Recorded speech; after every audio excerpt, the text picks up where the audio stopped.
Translate this and my salary is yours. Old judge mocks black woman. She shocks the whole courtroom. In a crowded courtroom, the old judge fixed her eyes on a black woman and, with a mocking smile, declared, "Translate this lecture, and my entire salary is yours." The room rippled with quiet laughter, as if the outcome were already decided. Everyone expected her to falter, to fail, to confirm the very prejudice the judge wanted to expose. But what unfolded next shattered every assumption.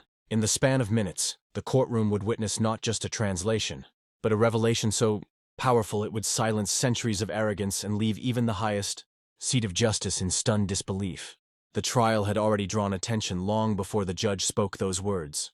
The defendant, a respected university researcher, had faced allegations that many suspected were exaggerated, if not fabricated, rooted in bias rather than evidence. Among those called to testify was a black woman named Amara. Quiet, unassuming, and underestimated by nearly everyone in the room.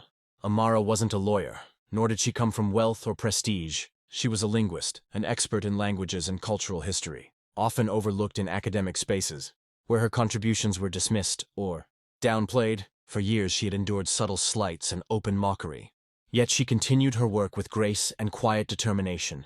When she walked into the courtroom, many assumed she was simply there as an observer or assistant. Few knew she had been summoned because the case hinged on an ancient lecture transcript written in a rare language. The defense needed someone capable of translating it with accuracy, someone whose expertise could change the entire direction of the trial. But the presiding judge, notorious for her sharp tongue and dismissive attitude, saw only an opportunity to humiliate. She leaned forward, holding up the thick manuscript.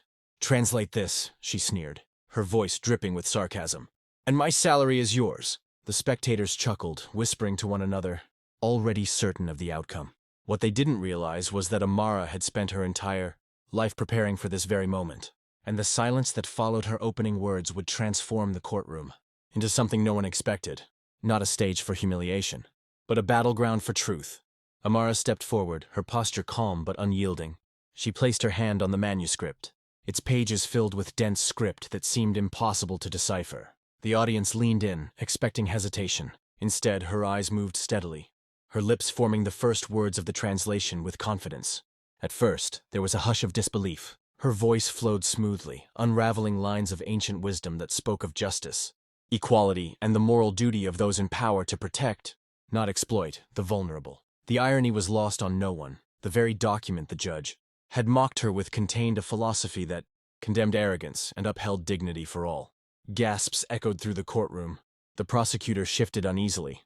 Realizing the transcript didn't strengthen their case, it weakened it. The defendant's integrity, once under attack, now seemed reinforced by the very history the prosecution had attempted to weaponize. Still, the judge watched with narrowed eyes. She wasn't used to being challenged, especially not by someone she had dismissed so casually. The smirk faded from her lips as Amara continued to translate line after line, weaving a narrative that made it impossible to deny her brilliance.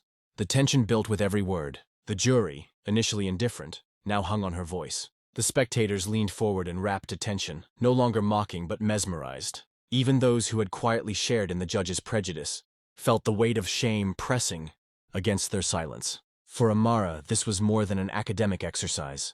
It was a reclamation of worth, a chance to dismantle centuries of stereotypes in a single moment of undeniable truth. She could feel her ancestors in the room with her, generations silenced, mocked, and erased. Now, through her, their voices rose again. The translation was flawless, but it was more than technical skill that stunned the room. It was the depth of her understanding, the way she contextualized each passage, explaining the cultural and historical significance with clarity that even seasoned scholars would have struggled to match. By the time she closed the manuscript, the courtroom was silent. The laughter that had greeted her arrival had been replaced by something heavier: respect, awe, and perhaps for some guilt. And then, in a moment that would later make headlines, Amara lifted her gaze toward the judge, not with arrogance, but with steady dignity. The room braced itself for what came next. Amara's final words hung in the air. This lecture was written centuries ago, yet it speaks directly to this very moment. It warns against the arrogance of those who misuse power and urges justice for those who are wronged. If these words were binding law, this courtroom would not be mocking truth, but honoring it. A ripple of unease spread through the crowd. The judge shifted in her chair, visibly uncomfortable. Her earlier confidence cracked What had begun as a cruel joke had turned into a public reckoning.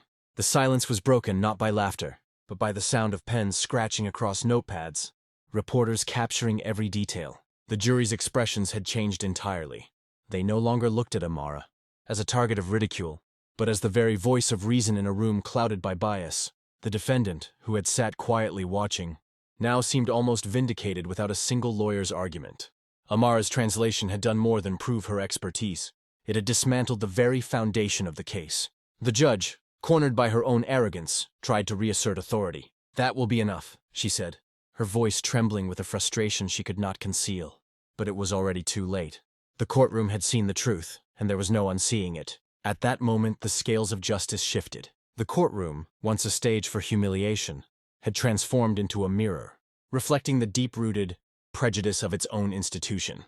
And at the center stood Amara, not as a victim, but as a force of undeniable strength.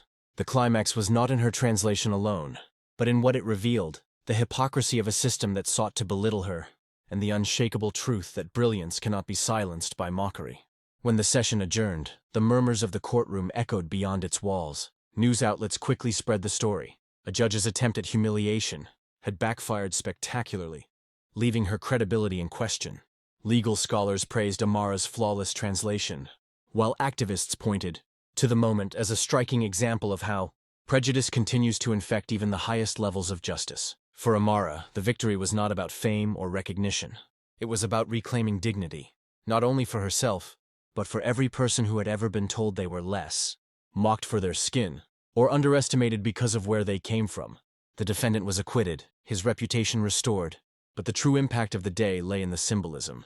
A black woman had been challenged in the harshest of lights, in front of a system designed to doubt her, and she had not only risen above, she had turned the very tool of her oppression into a weapon of truth. The judge, humiliated by her own arrogance, faced scrutiny and calls for accountability. For perhaps the first time, she had been forced to see that power without respect collapses under its own weight.